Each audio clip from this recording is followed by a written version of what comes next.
गरीब का कोरोना। मुंबई का मलाड इलाका ऊंची ऊंची इमारतों, चमकते दुकानों, बड़ी बड़ी कंपनियों और ट्रैफिक की लगातार गूंज से भरा हुआ।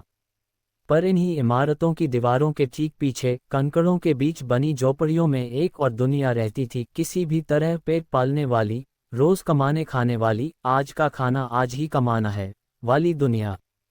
इन्हीं झोपड़ियों में एक झोपड़ी थी, टीन की छत जो बरसात में टपक जाती थी, लकड़ी की दीवारें जो हर झोंके में कांपती थीं, एक चूल्हा, एक पुराना स्टोव, दो बर्तन और 3 इंसानों की छोटी सी जिंदगी। यही रहता था रामू, उसकी पत्नी गीता और उसकी 8 साल की बेटी प्रीति। रामू पेशे से दिहाड़ी मजदूर, कभी निर्माण स्थल पर काम, कभी होटल में बर्तन धोना, कभी ट्रक से सामान उतारना, जहां काम मिले वहां चल देते। जीवन कठिन था पर चल रहा था। उम्मीदें टूटती थीं पर सुबह फिर जग जाती थीं। किसे पता था कि कुछ ही दिनों बाद एक ऐसा समय आने वाला है जो न केवल उनकी जिंदगी बल्कि पूरी मानवता की दिशा बदल देगा। फरवरी 2020। टीवी दुकानों में बड़े बड़े अक्षरों में एक शब्द चमकने लगा, कोरोना वायरस। रामू को पता नहीं था ये वायरस क्या होता है। वायरस मतलब बुखार देने वाला कीड़ा, बस इतना समझता था। पर टीवी वाले बताते ये बीमारी चीन से आई है, बहुत खतरनाक है, लोग मर रहे हैं, दुनिया बंद होने वाली है।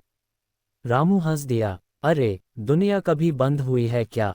गीता ने गंभीर होकर कहा, रामू, ये लोग झूठ थोड़े बोलेंगे। बड़ी बीमारी लगती है, तुम मास्क पहन के जाया करो। अरे गीता, अभी मुंबई में कुछ नहीं है, जब होगा तब देखा जाएगा। पर गीता के मन में कहीं डर बैठ गया था, और वही डर आने वाले दिनों में उनके पूरे जीवन पर भारी पड़ने वाला था। 22 मार्च 2020 की सुबह प्रधानमंत्री के संबोधन की आवाज़ टीम की झोपड़ियों में भी गूंज रही थी। आज रात 12 बजे से देश भर में पूर्ण लॉकडाउन लागू किया जाता है। रामू ने पूरा संबोधन नहीं सुना, पर एक बात समझ गया, अब काम नहीं मिलेगा। पड़ोस की औरतें चिल्लाने लगीं, अब क्या होगा?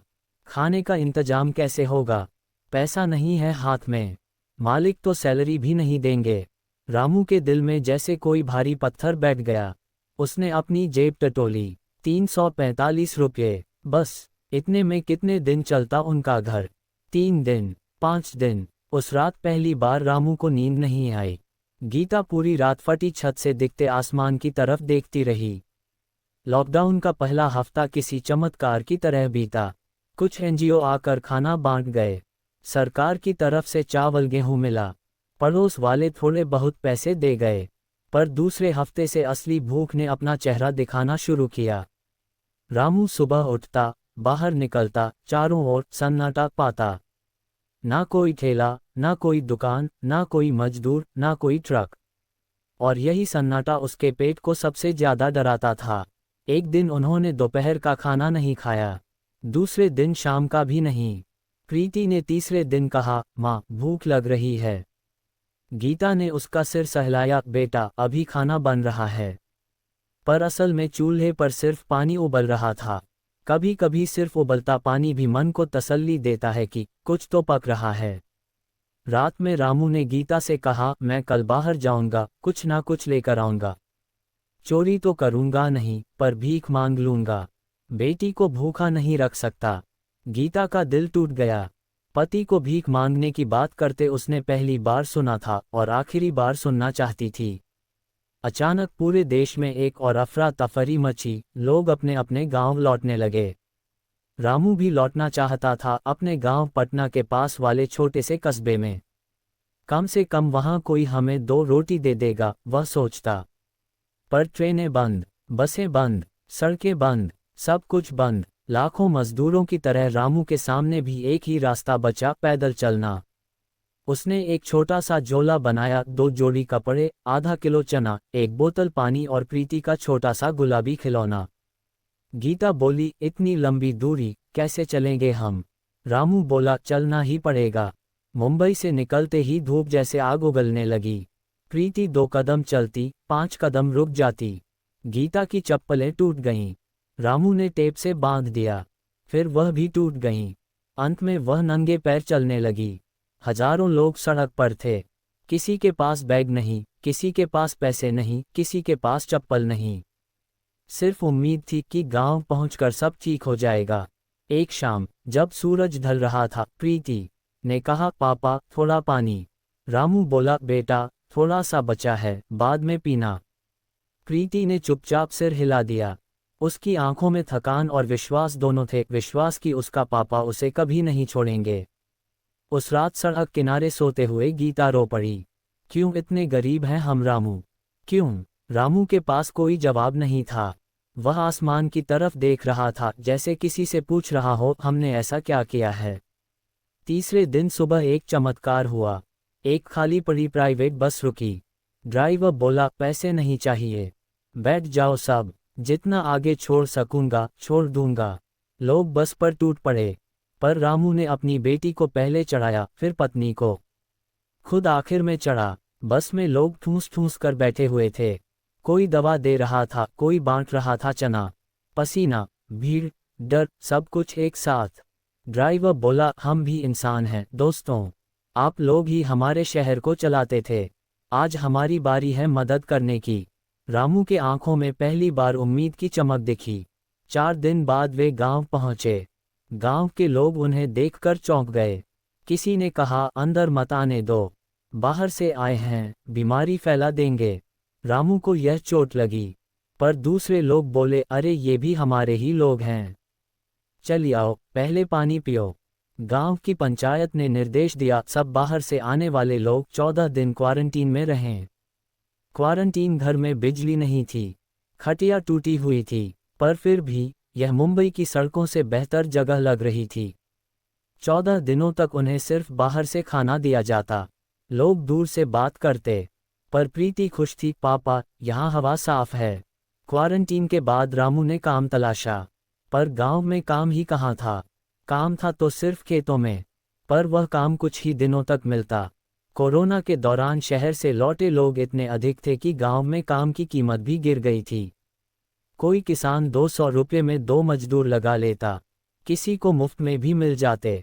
रामू बोलता, भाई थोड़ा ज्यादा दे दो, घर चलाना है। किसान कहता, अगर तुझे नहीं करना तो और 20 लोग खड़े हैं। रामू मजबूर था, मजदूरी कम, काम कम, खर्च ज्यादा। शरद ऋतु की शुरुआत में गीता को बुखार आने लगा। शुरू में लगा मौसमी बुखार होगा, पर 2 दिनों बाद बुखार 102 के ऊपर। गांव में अफवाह थी, बुखार मतलब कोरोना। लोग दूर दूर रहने लगे, पड़ोसी भी घर नहीं आते, किसी ने पानी तक नहीं पूछा। रामू परेशान हो गया। प्रीति माँ के पास बैठी रहती, माँ जल्दी ठीक हो जाओ ना। जांच करवाने के लिए शहर जाना पड़ता। ऑटो वाले ने 300 रुपये बताए। रामू की जेब में 190 थे। उसने हाथ जोड़कर कहा, भैया थोड़ा कम ले लो, घर में बच्चे भूखे हैं।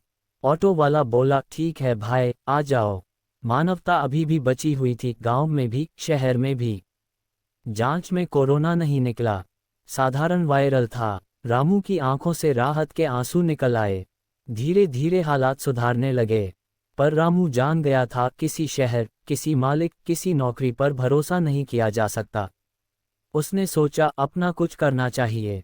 गांव में उसने एक छोटी सी चाय और नाश्ते की दुकान लगाने का फैसला किया। पर पैसे कहाँ से आते? उसने कुछ रिश्तेदारों से मदद मांगी। किसी ने 200 दिए, किसी ने 500। कुल मिलाकर 2800 रुपये इकट्ठे हुए।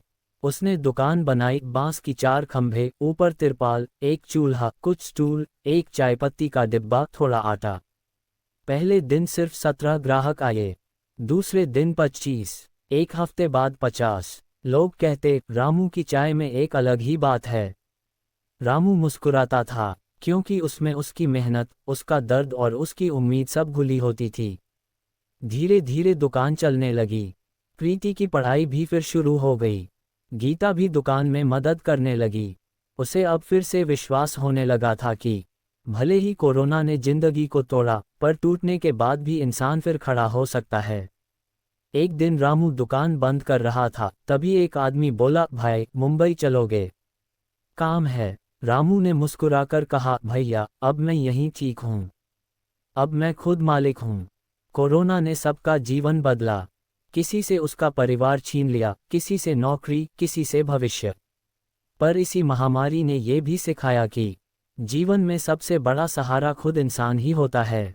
गरीबी कोई शर्म नहीं, हार मानना शर्म है। मानवता सबसे बड़ी ताकत है और उम्मीद सबसे बड़ी दवा।